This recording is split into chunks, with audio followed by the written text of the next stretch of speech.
Ladies and gentlemen, good day and welcome to the Q2 and H1 FY'26 earnings conference call of Eris Lifesciences Ltd.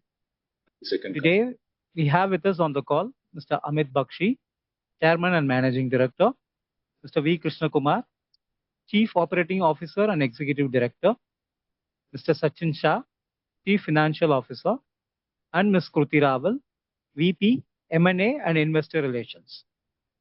As a reminder, all participant lines will be in listen-only mode, and there will be an opportunity for you to ask questions after the presentation concludes. Please note, this call is being recorded. I would now like to hand over the conference to Mr. V. Krishna Kumar, Chief Operating Officer and Executive Director of the company. Thank you, and over to you, sir. Good afternoon, everybody. Welcome to our Q2 investor presentation. We'll structure it in three parts. We'll first talk about the domestic branded formulations business. So business highlights for the quarter. We saw a revenue growth of 10% year on year, which is a 30% over IPM growth of 7.7%. H1 growth of 11%, which is a 42% over IPM growth. The couple of key misses in delivering 50% growth over market. One was a delay in G Saxenda approval, which resulted in our decision to cancel the product. And we also took a delayed price increase in H1, which kind of gives us a tailwind for H2 because the full impact of the price increases will come in, and the RHI cart opportunity, which we expect to see starting December. In terms of EBITDA, we saw 11% growth in Q2 and a 13% growth in H1 with margin expansion all across. Q2 also saw an EBITDA hit of 5 crores on the account of generics. Continued good news on the Biocon front, Q2 margin of 32%, up from 30% in Q1 and 19% at acquisition. And in-house manufacturing will lead to further expansion. In terms of key numbers, revenue 708 for the quarter, 1,410 crores for the first half. EBITDA 266 for the quarter, 527 crores for the first half. And basis H1 run rate, we have a visibility of 12% revenue growth for this year, which will be 50% over the expected market growth. And we expect EBITDA growth to be in the range of 15%. And any upside from the RHI cartridges opportunity in the second half will be over and above these numbers. Reinforcing the story. So we are well positioned for success in this market. So we are talking about this in two parts: size of the opportunity and our capability to leverage the opportunity. So we've outlined the various segments of the market. It's a 3,700 crore market, which has traditionally been dominated by the innovators and now opening up for Indian companies. And in terms of our capability to leverage the opportunity, our vial production is already operational and stable. So we went live in August and we produced 2 million vials since then. And post-commissioning of cart manufacturing, we would be one of the very few insulin players, probably the only one, fully interchangeable products as well as domestic backward integration. And we see the RHI vial business as something that offers the potential for quick scalability because there is significant inpatient usage in institutional setups for shorter durations. So this gives us a better ability to switch from competition. And as far as Glargine is concerned, given the interchangeability creds and the current growth momentum, we will double our market share in the next few years. We are also adding Aspart to the Biocon insulin partnership, talking more about that. So we are expanding this partnership on three fronts. One is we are adding Aspart to the scope of the collaboration. This was recently approved by the US FDA as the first and only interchangeable biosimilar. Secondly, Biocon is assigning select ROW markets to Eris for direct marketing of RHI, Glargine and Aspart by leveraging the global distribution of Swiss parenterals. And thirdly, Biocon seeks to expand its own ROW footprint in select markets by leveraging the insulin capacity at our Bhopal facility, which we had acquired in November last year and upgraded at a capex of 80 crores. So with these developments, the installed insulin capacity at Bhopal will be fully utilized. So we've green-lighted a project to double the insulin capacity, both in vials and carts. The expected capex is 150 crores, and we see an EBITDA potential of at least 50 crores per annum from this opportunity. GLP continues to be an exciting market opportunity, so it's kind of good to see our early hypothesis being validated now of a large and fast emerging GLP market. There are close to 100,000 active users today, and once the cheaper generic alternatives come available, we see exponential growth in the segment. We are highly optimistic about the market opportunity as well as our ability to leverage this opportunity. All the key work streams are on track. Our insulin market share has grown from 10 to 15% in the last 18 months. And we are confident that as a dominant insulin company, we have a logical plan. So I'm very sorry to interrupt you, sir. Your voice is a bit muffled, sir. Is it clear now? Hello? Yes, it's better now, sir. Is it clear now? No, sir, it's still going on and off, sir. Okay, I'm bringing the speaker. I hope it helps. Is it better? Now it's better, sir. Okay, thanks. Our diversity product pipeline remains on track, both on the insulin analogs front and on the semaglutide, synthetic and recom. Everything is on track, as previously articulated. Moving on to the international business, I just wanted to quickly revisit, why did we get into such? What did we find attractive about the business? So there were 4 key value drivers that we saw. It was a pure injectables business with very strong regulatory regulation. It had the widest range of dosage forms in steroids and a very large dossier bank.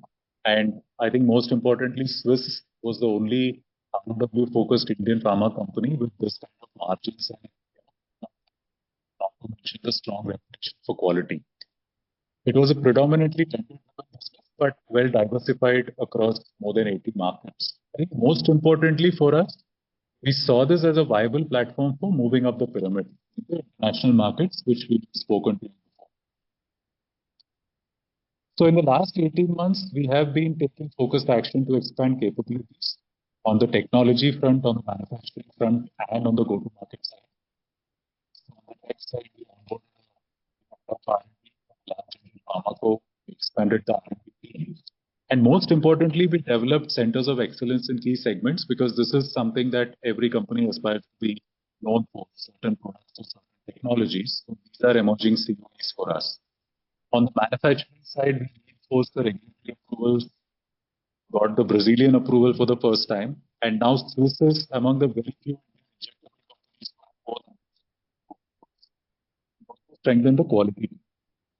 On the go-to-market side, our efforts were focused on expanding momentum and outreach in other markets. So Europe, Canada, Latin, South Africa, we went gung-ho across all of these markets.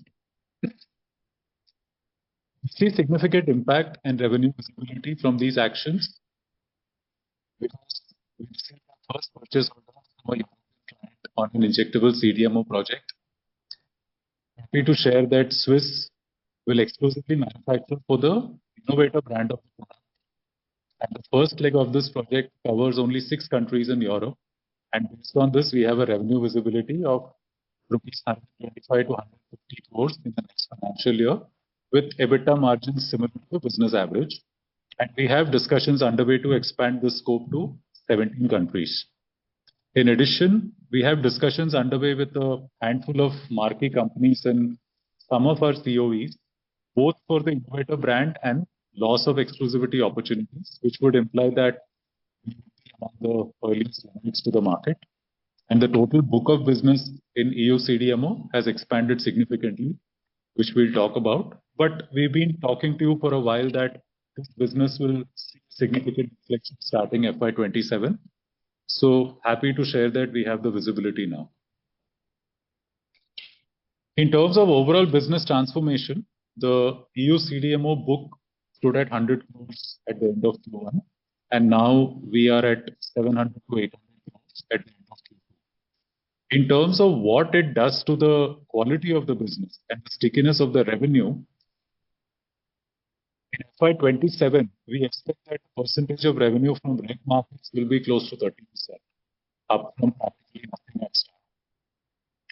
The private market component of the business will go up to 50% is what we expect, starting with 30% now. And starting from a business which was only doing 100% generics, now we will start to have a reasonable exposure in the RLDPs also. As previously updated, we shifted a unit 3 expansion at a capex of 130 crores, general injectables all across, and we are targeting commercial production from financial year 28. In terms of financial highlights, we clocked 83 crores of revenue in the international piece in Q2 and 152 crores in H1. We saw a shortfall in Q1 and Q2 compared to last year because there is dry powder capacity which is being occupied for validation batches of the EU CDMO projects. Notwithstanding that, H2 is heavier for this compared to H1, and we have good visibility on delivering our revenue items. The Ahmedabad unit, which got Anvisa approval for one block in August, is again planning to host the Anvisa team in January for the remainder of the facility. Moving on to the consolidated business.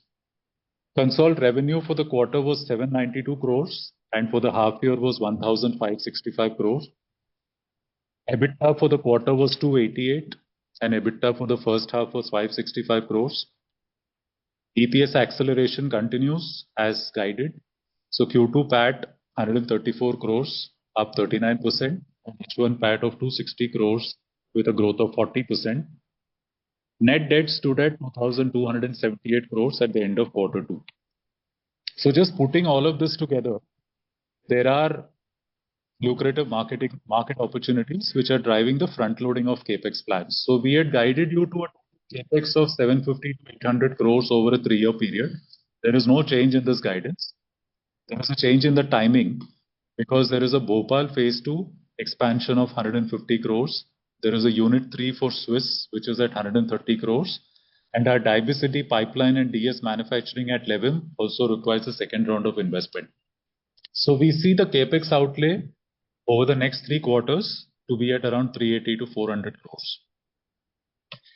Consequently, the debt to EBITDA guidance that we had given gets pushed out slightly. So just to recap, in the last 18 months, the net debt to EBITDA ratio is reduced from 4x to 2x. And without any change in our total capex guidance, now we expect to get to the net debt to EBITDA ratio of less than 1.5x by December 2026. Highlights of the consolidated financials. We had a capex of 50 crores in Q2, largely towards insulin and general injectables, bringing up H1 capex to 117. We had a book tax rate of 22% in Q2. OCF to EBITDA ratio stood at 47% in Q2. It was predominantly because of an increase in GST receivables, which took about 25% points. EPS for the quarter stood at 10 rupees and cash EPS at 13 rupees. This brings us to the end of the presentation and we can open up for Q&A. Thank you, sir. Ladies and gentlemen, we will now begin the question and answer session. Participants who wish to ask questions may do so by clicking the raise hand icon on the bottom of your screen and wait for your turn to speak. When prompted, you can accept the prompt on your screen, unmute your audio, introduce the firm you represent, and ask your questions. We'll wait for a moment while the question queue assembles.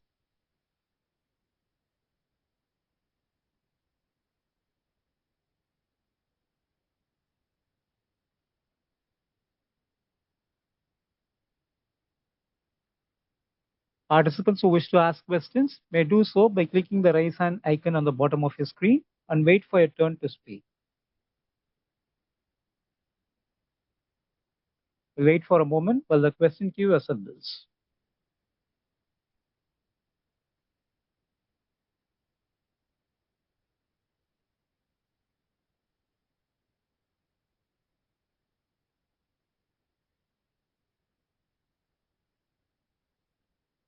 We have the first question from the line of Devang Shah. I request you to accept the prompt on your screen, unmute your audio, introduce the firm you represent, and ask your questions. Shah. My firm name is DD Enterprise. I have only one question to the management regarding what are the key triggers to look into the company for next 3-4 quarters? Like it's going to come from the Biocon JV what we did, or it's from the semaglutide, or from which product line, or from which of the things we can consider like the next 3-4 quarters can be looked at. So clearly, so Devang, we divide this into into three things. So the DBF is the largest business as of now, and also has the largest opportunity within DBF, insulins and GLP. GLP will start hopefully from by the end of this fiscal year, and insulins we are seeing traction because of the withdrawal of the innovator. So clearly, insulins and GLPs in the DBF, when I'm talking about the front runners. Okay. And the second trigger is going to come from the plant, which is the biotech plant. So two ways trigger. One is decreasing the cost of our production substantially. So you saw that Biocon now is at 32%. Within this Biocon, insulin would be significantly higher. And when it goes and sits inside the manufacturing, our own manufacturing unit, we see a very substantial reduction there. So that is number. The international business which you see is in a point of inflection. Now we have a good visibility of the next year, which we have kind of articulated. The rest 700-800 crore books which we are talking is over a period of time, say over the next 3 to 4 years. So as and when it comes together, so these are typical 3-4 opportunities which we look at. Okay. So now, there would be no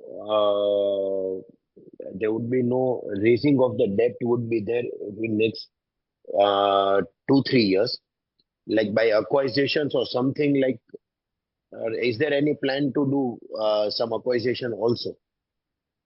No, Devang bhai, no, we don't have a plan as such. But look, we will. What I can tell you, we will be mindful about the debt to EBITDA ratio. So, having said that, we don't have any plan as of now.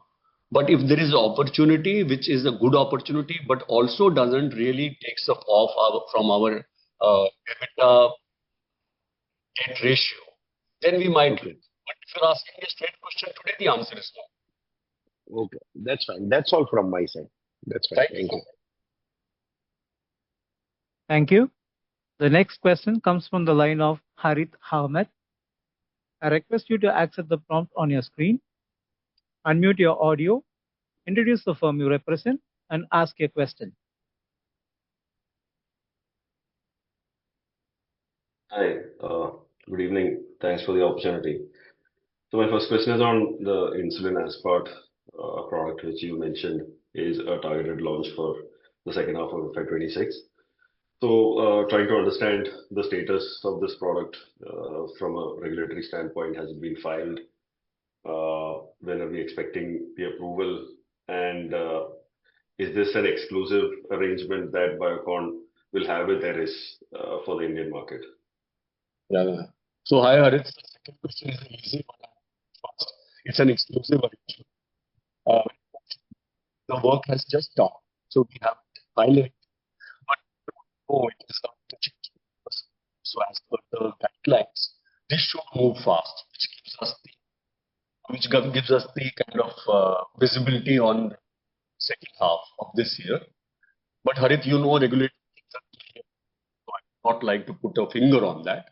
But that's where we stand. Okay. And the cartridge capacity expansion at Bhopal, what is the status there, and what are the timelines that we're looking at now? For asking all the difficult questions. So good thing is that the vials started. We just told you in the slides that we already have 20 million. We have not pushed it into market yet because we are going through the stability once again. So vials have started. My first round of cartridge now shifts to say April, May next year, right? But there could be something here and there. So right now the visibility is more like April, May. The first line, the new line will be for vials. The new line of vials we have a FAT of July. So think about September, October next year. The cart will go to FY 27, first quarter, somewhere in that zone. And how does this impact? There's a bit of a delay there. How does this impact our preparedness to capture this opportunity when Novo's exit becomes? That is something secured already from a production point of view. Because I misanticipated this, thinking that it should be more like August, and it is now in this month of November that we are starting to see the real thing happening on the ground. So the disadvantage is it got shifted. My estimate got wrong. The advantage is we were able to put a lot of stocks till that point, which we kind of highlighted in the last call also, that we are gearing up for more stocks. So we are whatever we are expecting out of that market to be captured, of our own numbers month-wise, that comfort we have till this point of time. If our capacity starts in April, May, then it will be further reduced. Okay. The last one, this 100 crore investment in Levim. So, what will be our stake in this entity after this additional investment? Will it become a entity that's controlled by Eris? Harit, shall we talk about this next time, please? All right. We don't have any clarity at this point. Yeah, right now we are 49%, but how does it work is something we'll tell you. Sure, Amit. Thanks for taking my question. Okay. Thank you. The next question comes from the line of Umesh Ladda. I request you to accept the prompt on your screen, unmute your audio, introduce the firm you represent, and ask your questions. Hello, am I audible? Yes. Yeah, hi, thank you for the opportunity. So, sir, I just wanted to know in our domestic branded business, what is our base business growth, excluding the Biocon insulin products? And also, if you could just, bifurcate the growth in volume, price, and maybe new launches. Okay, so I'll do the second one. The first one we will not do because, now we are completely integrated. So the second piece is, we had a very small, this price revision in the first half. We missed the price revision kind of thing, and generally it is heavier in the second half. So we are expecting a large part of price revision to happen in the second half. And as per the volume growth, what is the number, AVAX number say? 2.1%. Sorry, it's 2.1, right? If Yes. I heard it. Okay, and the rest 5% is majorly because of new launches, or how should I look at it? So you look at it, it's more like 2.5% from price and rest from the new launches. Okay, and also, sir, are we having a few products in the pipeline for the domestic branded business to be launched in second half, like excluding the insulin ones? Yeah, we have a couple of big products. So those are due in launch, and I think in the third quarter or early fourth quarter. Okay, got it, sir. And also, sir, coming to our insulin opportunity, like Novo is exiting, so do we have enough supply? Sorry, I missed that part. So do we have enough supplies promised from Biocon to, suffice this demand? Yeah. So boss, we have looked at the number, we have done our own numbers, right? Depending upon our current market share and estimated market share which we might get. And when we do that numbers, we are good for the year. And as I explained in the last call, that this delay, I had kind of estimated this to happen a little early in this year. So it's kind of a little delayed, but it gives us the opportunity to build up the inventory. So right now, the numbers which we have for ourselves, the target number, for that number, our stocks are sufficient. Got it, sir. And so just a last one on the EBITDA guidance. So it's at the console level or only for the domestic branded business, 36% for this year? So we've guided to 37% plus for the domestic piece, and the Swiss reference, settled down at 34%, which is a current number. Okay. Got it, sir. Thank you so much. Thank you. Thank you. Ladies and gentlemen, if you have a question, you may please click on the raise hand icon on the bottom of your screen and wait for your turn to speak. When prompted, you can accept the prompt on your screen, unmute your audio, introduce the firm you represent, and ask your questions.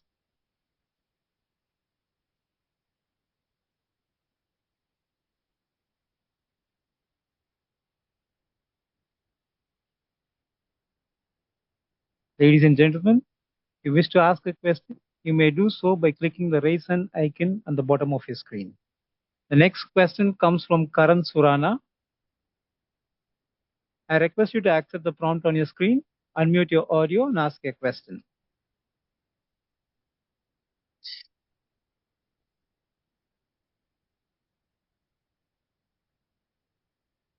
Mr. Karan, I request you to unmute and speak.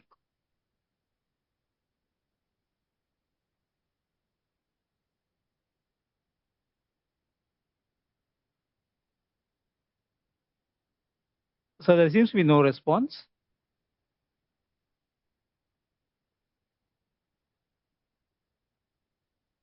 The next question comes from the line of Kunal Randeria.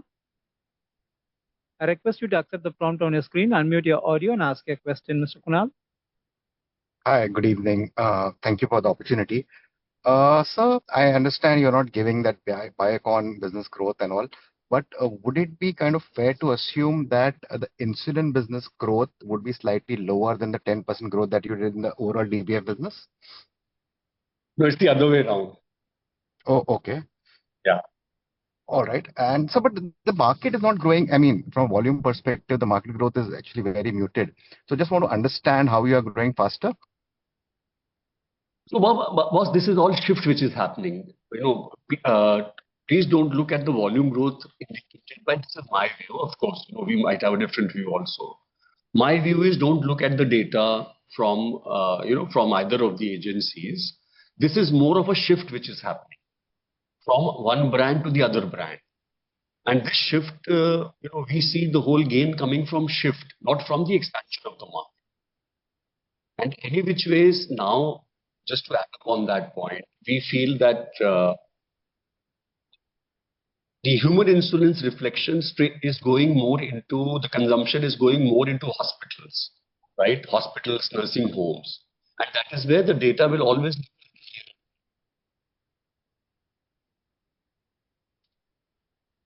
I'm very sorry to interrupt you. Your voice is not heard, sir. So sorry. So I made 2 points, Kunal. One was that the growth which you see for people like us would be from the shift rather from the expansion of the market. Number 2 is the expansion of the market will not be very visible in the data set. This is my view, because more and more human insulin is being shifting to short-term usages also. So institution, hospitals, that has always been a little bit challenged to pick up from a data point of view. Right.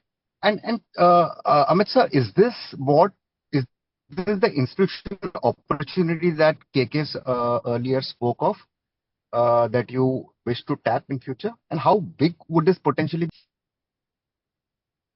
What is it? There was a slide on the institutional market. Oh, yeah. So, Kunal, are you able to hear me? Yes, I can. I can hear you now. Yeah. Yeah. So that's a very big opportunity. I will not be able to size it, but I can give you some color on that. We find that the Look, public health spend is growing, right? And most of the people who have diabetes, the highest spend is happening in cardiology and oncology. So we are talking of the adult population, relatively adult population. And relatively adult population, at least 25 to 30% of them do have diabetes. And these people at any at any stress level have to be taken out of OHAs and have to be put on insulins, maybe for a couple of months. I don't know that. So that side of the market is showing a very good traction. So that is why we pointed it out that we see 500 crores as a public market, right? This is our estimate, but relatively logical. And then comes the large institutes, large hospital chains. So these two put together represent a very strong opportunity.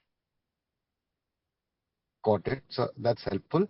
And just, do you see a risk of, let's say, with the GLP-1s picking up, having any impact on insulin business, or it will be used more as an, adjunct to insulin in future? Yeah. No, I think that, that is out already because, US has been selling both of them from the last 10 years. And technically, if you look at it, insulin is very different from GLP. GLP only works when there is insulin in that case. So there's no problem. Right. And just one more, if I may. Please. So sometime back, we had shared some FY'28 aspirational numbers. Just want to understand of that number, how much have you baked in GLP-1s? I will not answer. I will not be able to answer. Now, look, what has happened is changing very rapidly. So two things have happened. The good thing is, Kunal, if you remember, I was probably one of the few first people to say that this is a very big opportunity. I said this is like $1 billion first year. And at that point of time, we were kind of, wrapping our head around that. So the good news is that, the size which I was thinking, this will cross that, right? The estimation where I am now rethinking is that I thought that post LOE, right, 80-90% of the market would shift to generics. But now when I look at the market, the way people are responding, I think that the Indian players are looking more like 50-60% of the market. My view today is that 30-40% of the market will be with the MNCs. So if on one level the market size has gone up, it was I called it $1 billion. It seems to be going ahead of that. On the other side, we see now I feel the Indian players have a 60% kind of headroom available. So that's how it is changing. So let's see what we are talking about, what happens. But we would be a significant player. That is something which we are working towards. No, that's a very interesting point, sir. Because but I didn't catch. Why do you think the generics or Indian players will have a lower share? Okay, so two things. Well, you see, there has been a price correction in semaglutide. And I don't think this is the final. My estimate is this is not the final thing. It might go down. So at the end of the day, the difference will be huge, but relatively it would be less. Number one. Number two, tirzepatide is now has a position of its own, right? So my calculation earlier was that the most of it will be kind of eaten away with generics. Now I feel that it has established itself as as one of the strong anti-obesity drug. So that is where I'm coming.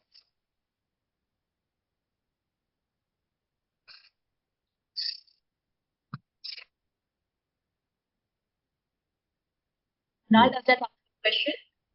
Yeah, it does. It's very interesting. Thank you. And yeah, we'll discuss a bit more offline. Thank you very much. Yeah, we'll discuss a bit more offline. The opportunity is still big. Relatively, I'm just telling you how I see the market changing. Thank you. The next question comes from the line of Madhav Marda. I request you to accept the prompt on the screen, unmute your audio and ask your question. Hi, good evening. My name is Madhav. I am from Fidelity International. Am I audible? Yes, you are, Madhav. So I wanted to understand on similar lines on the GLP-1 opportunity. First question was, what do you think will determine right to win once the generic semaglutide products start coming in the market, like who do you think has best right to win in India? Is it going to be more distribution and doctor access? Is it going to be supply chain? Or what will determine who kind of gets more market share versus the other? That was one part. And second thing I want to understand is, do you think this market will be more dominated by the larger players like yourself, who have a good positioning in, let's say, with the specialty doctors? Like, will they have a better right to win, or do you see a lot of smaller players also getting a good toehold in this market? Look, Madhav, I'll try and answer this, but a lot of things are still up in the air. So, what is the clarity which we have till this point of time, right? So, initially, when we were all talking, right?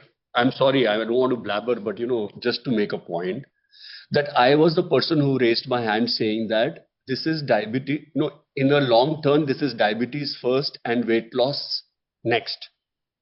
And today, when you look at prescription, 66% is coming from diabetes, right? So that is one thing, which kinds of, makes a point, which means, and the dominance of endocrinologists, diabetologists is quite big. If you look at the prescription share between these two categories, is very high. So that means it will start from the top of the pyramid, right? And Madhav, we have always seen in India's context, a drug peaking at 4th to 5th year. Right. It is not like US where it changes overnight once the data comes in, because there is no insurance. Here people are careful in kind of shifting and then taking them along. So the real peak happens between 3 to 5 years, whether it was dapagliflozin or any other product for that, for that matter. So number one is it will start from top of the pyramid. By the time everybody kinds of gets comfortable with it and uses it, the way it is indicated, it is like 3 to 5 years. Therefore, people who have a better access and a better positioning among the specialists initially should be more benefited. And here the insulin selling experience comes in very handy, because there is a lot of, hand holding which is done to the patient. So again, the same thing, which we've been speaking from the last couple of quarters. Nothing major changes, only it's getting more clear now. Got it. And so when you mentioned that, if I understood right, you said the market opportunity can be more than $1 billion. That is in like certain number of years, you're saying, right? Basically, or first year, Madhav. First year, US dollar $1 billion GLP-1 opportunity in India. Yeah, I think so. Okay. So reason I just trying to understand, because once the generics come in, the price point itself should be much lower, right? Like, I mean, it's public news that tirzepatide is selling for, let's say, 16,000-17,000 rupees per month. And they are tracking maybe 1,200 crores odd sale, if my data is right. So I'm just trying to understand the price point. If it's gets cut by a decent percent, so you're saying volumes can really explode, basically. Yeah. So what I'm doing now, I'm only talking about 1 million stable patient, Madhav. Right now, we think we have 100,000 patients. Whatever data we can get hold of, we are thinking 100,000 patients. And you look at the month-on-month growth. That is what we call, adoption in our markets. Our markets have always been, it will adopt slowly. That is why you see the peak happening in 3rd or 5th year. Right? So right now we have 100,000 patients, and while it is good to say it is 16,000-17,000, but a lot of patients are on a higher dosage also. It should be more than that. Where is it? I don't know. It should be more than that. And thirdly, 1 million stable patient is the easy thing, guys. Look at the data which is coming in. Look at the indications which are open. And there's a lot of enthusiasm. So my calculation is more like 1 million patients, and that is where my numbers come to. So you're saying to arrive at the $1 billion market, you're assuming 1 million as the patients in that. So that's the broad approximation. 1 million patients, right, on the generic piece, and the multinational piece will continue to grow. You can see that happening. Both put together, I see it more like $1 billion. 6,000 crores. We said 6,000 crores. So give and take here. 6,000 crores. Okay. Understood. And so just the second question was on our guidance for FY'26. Is there any change to our revenue and EBITDA guidance for FY'26? Yeah, thank you.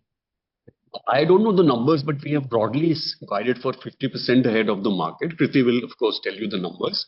50% ahead of the market, and our assumption was 9 to 10% market. The market is more like 8%. So I think that is where it is tracking at this point. If the market catches up and the insulin catches up, we might be a tad good. But as of now, that's the visibility. Okay, let's connect with Prithvi later. Yep, thank you. Thank you. Thank you. Yeah, the next question from the line of Neelam Punjabi. I request you to accept the prompt on your screen, introduce the firm you represent, and ask your question. Yeah, hi. Am I audible? Yes. Thanks for the opportunity. So my first question is on the insulin opportunity. So for the RHI cartridge market, what is the market share that we are targeting once the innovator is out? So Neelam, look, if we just multiply our current market share into the opportunity which is getting available, we basically look at around 200 crores of additional sales. So that is what we are thinking. It's a very technical answer which I'm giving you. I'm just extrapolating our current market share to the available opportunity. Got it. Okay.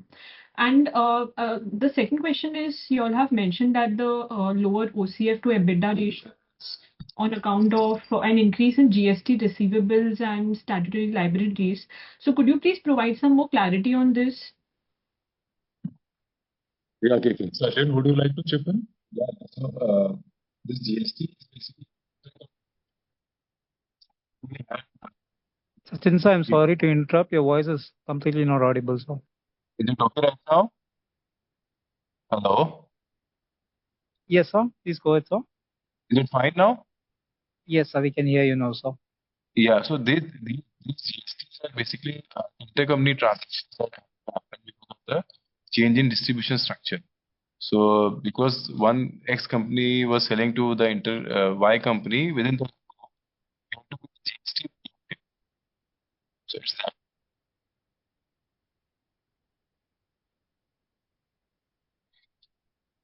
So I can't hear you at all. Your voice is breaking a lot. Neelam, can we? You just articulate it, no? Part of the GST is because of what Sachin explained, the intercompany, but a large part of it is also because of the GST related disruptions. So we have seen some GST receivables go up.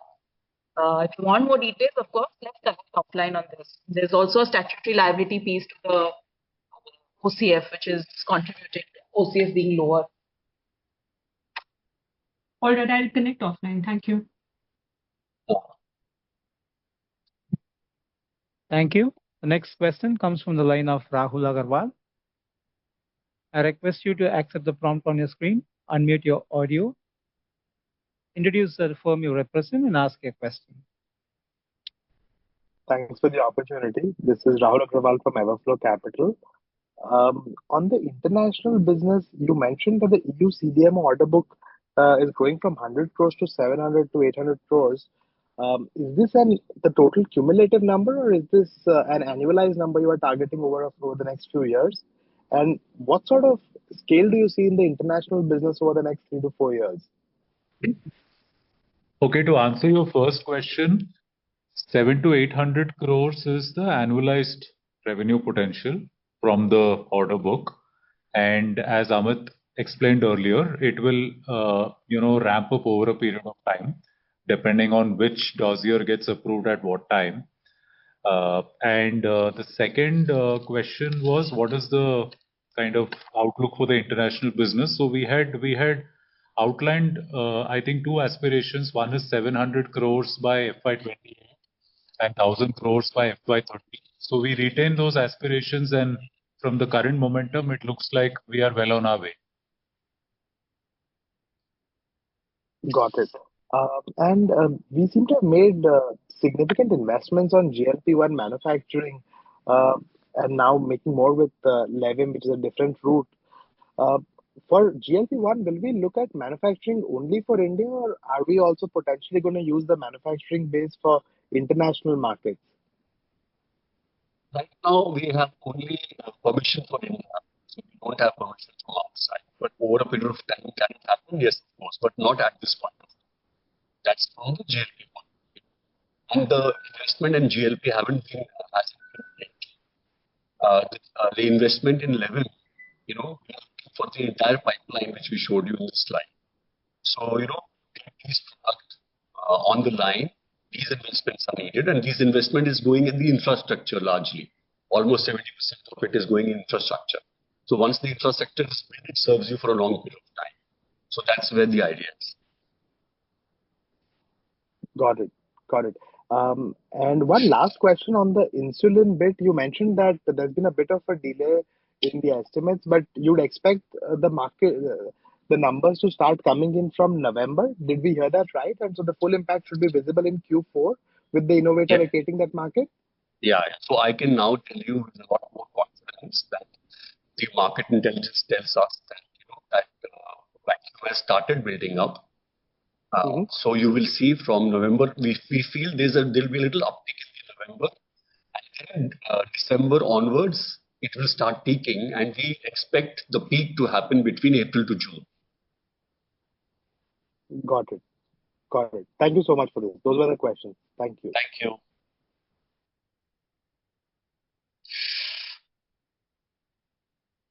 Thank you. Participants who wish to ask questions may do so by clicking the raise hand icon on the bottom of your screen and wait for your turn to speak.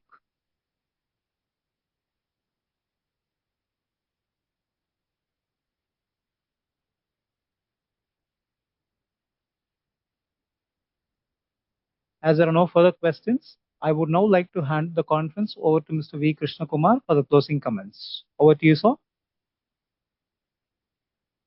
Thank you all for your participation today.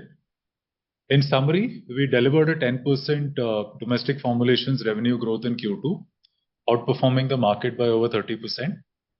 EBITDA margins stood at 37.5% in Q2 with 11% year-on-year growth. The turnaround in the Biocon segment continues with a Q2 margin of 32% versus 30% in Q1. We are significantly expanding our collaboration with Biocon in India and overseas and adding Aspart to the scope of the partnership. We remain excited about the GLP opportunity and are tracking well on first wave launch readiness and profitable scale-up thereafter. The international business delivered a revenue of 83 crores in Q2 and 152 crores in H1 with a 33% margin. We made significant strides in building our European CDMO business with a 700 to 800 crore order book at the end of Q2. Our international business is on the threshold of an inflection point starting FY'27 with good revenue visibility from our first set of European orders. Interest expense was down 17% year-on-year in Q2 with a book tax rate of 22.2%. EPS acceleration has kicked in as guided, with a 39% growth in Q2 and a 40% in H1. On the back of lucrative marketing opportunities in diabetes and injectables, we have front-loaded our plans and will invest 380 to 400 crores over the next 3 quarters. This will be funded from internal accruals. Net debt stands at 2,278 crores, with the net debt to EBITDA ratio having declined from 4x to 2x in the last 18 months. We expect to get this ratio down to 1.3x by December 26. We remain on track to execute our strategic priorities across all segments of our business. Thank you and wish you all a good evening. Thank you very much, sir, and thank you, members of the management. Ladies and gentlemen, on behalf of Eris Lifesciences Ltd, that concludes this conference. Thank you for joining us, and you may now exit the meeting.